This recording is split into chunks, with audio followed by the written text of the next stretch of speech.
Hello दोस्तों, राम राम।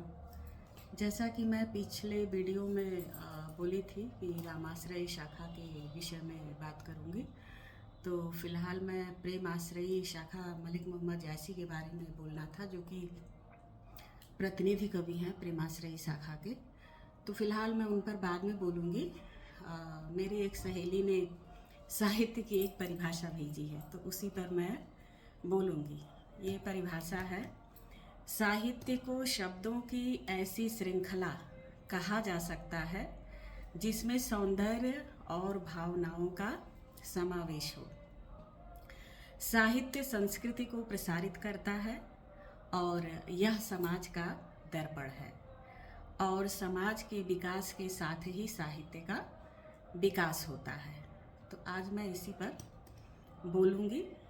एक तरह से यह निबंध है जो बच्चे हिंदी साहित्य पढ़ते हैं उनके लेखन में भी यह सहयोग करेगा जो सुनेंगे।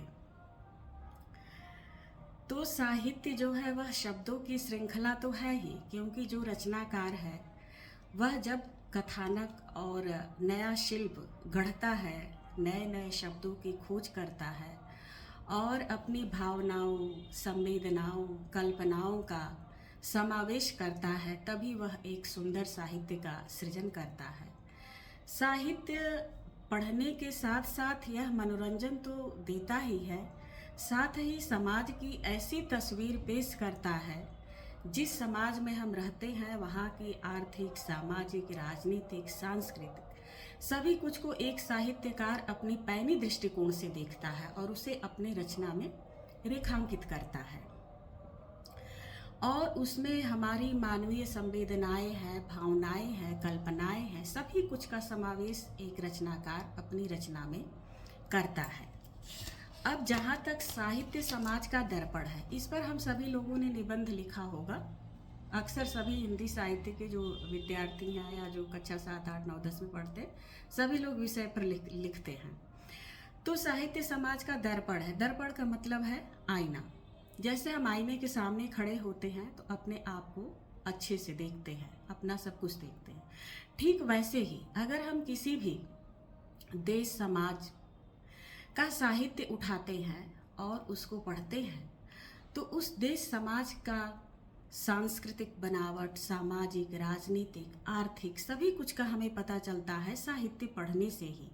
चाहे वह भारतीय समाज का साहित्य हो या पाश्चात्य समाज का साहित्य हो। साहित्य के अनेक रूप और अनेक विधाएं हैं। शुरुआत में तो काव्य रूप में ही हमें साहित्य मिलता है, बाद में कथा स्वरूप में यानी गद्य स्वरूप में हमारा साहित्य काव्य के साथ आता है। गद्य में खास करके उपन्यास और नाटक बहुत ही प्रसिद्ध विधा है। इसके अलावा डायरी है, यात्रा वृत्तांत है, संस्मरण है, जीवनी है, बहुत सी विधाएं हैं जो हमारे आंखों के सामने से होकर के गुजरती है। तो जो हमारी हम किसी भी देश की भाषा, संस्कृति, अगर हमें उसकी विरासत को समझना है तो हमें उस देश का साहित्य समझना होगा। इतिहास गवाह है कि बड़ी बड़ी क्रांतियां जो है वह शिक्षित लोगों के द्वारा और साहित्य के द्वारा ही हुई हैं। जो भी समाज में परिवर्तन है या सड़ी गली परंपराओं का विरोध हुआ है वो साहित्य के द्वारा ही हुआ है, लेखन के द्वारा ही हुआ है। तो लेखनी एक ऐसी सशक्त माध्यम है रचनाकारों का या जो हमारे पत्रकार हैं बड़े बड़े, कि वो समाज में आमूलचूल परिवर्तन करते हैं और बड़ी बड़ी क्रांतियों के जनक रहे हैं। साहित्य का सुंदरता मानव आत्मा को प्रतिबिंबित करता है। हमारा साहित्य सैकड़ों वर्षों से हम सभी का मनोरंजन करने के साथ साथ हमारी बुद्धि की खुराक भी होती है। हमारी बुद्धि को खुराक साहित्य पढ़ने से मिलती है।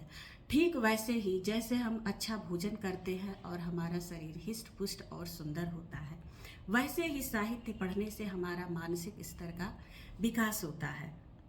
हमारी भावना, कल्पना, संवेदनाएं और जो है सशक्त माध्यम है जो हम साहित्य के द्वारा पढ़ने से विकसित करते हैं। और एक दूसरे के साथ जब बैठते हैं तो वार्तालाप करते हैं। वार्तालाप करने का ढंग, नए नए शब्दों को सीखना, बोलना, ये सब हम साहित्य से ही ग्रहण करते हैं। तो हिंदी साहित्य इस बात की पुष्टि करता है जैसे किसी भी काल का हमें सामाजिक व्यवस्था देखनी हो, सांस्कृतिक संरचना समझना हो, जैसे हमारे ये साहित्य का इतिहास ही है, वीर गाथा काल है, भक्ति काल है, रीति काल है, आधुनिक काल है, जिसे पुनर्जागरण काल भी कहते हैं साहित्य का। तो ये सारे साहित्य उस सामाजिक व्यवस्था का उदाहरण पेश करते हैं, वो अपने समय का सामाजिक व्यवस्था हमें बताते हैं।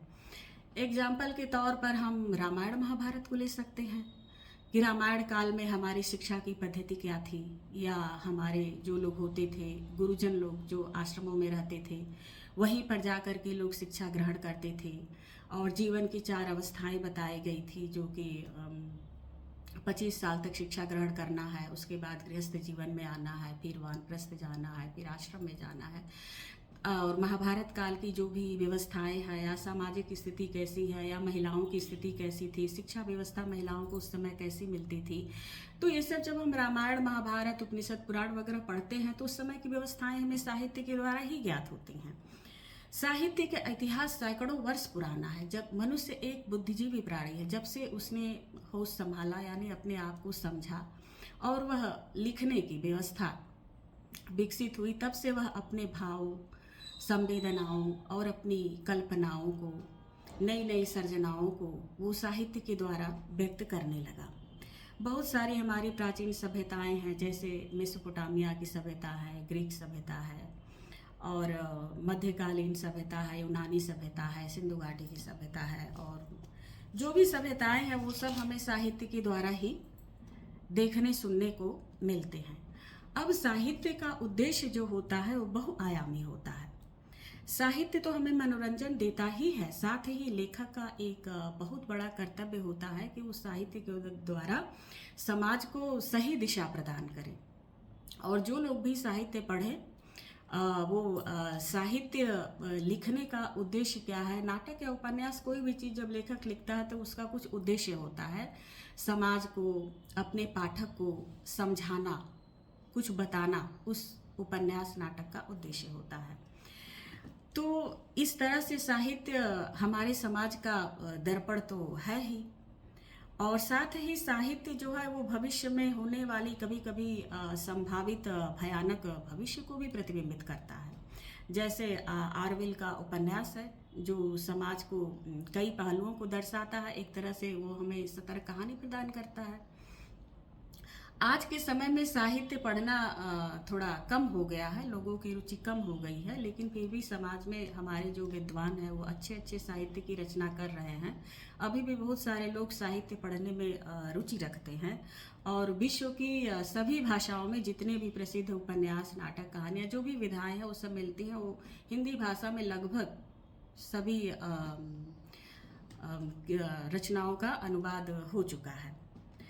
तो साहित्य पढ़ने से हमें अच्छी जानकारी तो मिलती ही है, साथ ही हम बौद्धिक स्तर से पुष्ट होते हैं। 10 लोगों के बीच में हमें अच्छे से बोलने चालने का सलीका भी आता है। नए नए शब्दों का विकास जो लेखक के साहित्य में मिलता है उसे भी हम सीखते हैं। हाँ, लेकिन इतना ज़रूर हुआ है कि सोशल मीडिया के आ जाने से थोड़ा लोगों की रुचि कम हुई है, लेकिन सोशल मीडिया पर भी बहुत अच्छी जानकारियाँ हमें उपलब्ध होती हैं। साहित्य पढ़ने के फायदे तो हैं ही, साथ ही हमारे अंदर आलोचनात्मक सोच का विकास होता है, रचनात्मकता आती है, और लाइफ में जो भी समस्याएं आती है उसका समाधान भी हमें साहित्य पढ़ने से मिलता है। और साथ ही हमें एक दूसरे के साथ सामंजस्य स्थापित करने में भी सहयोग मिलता है।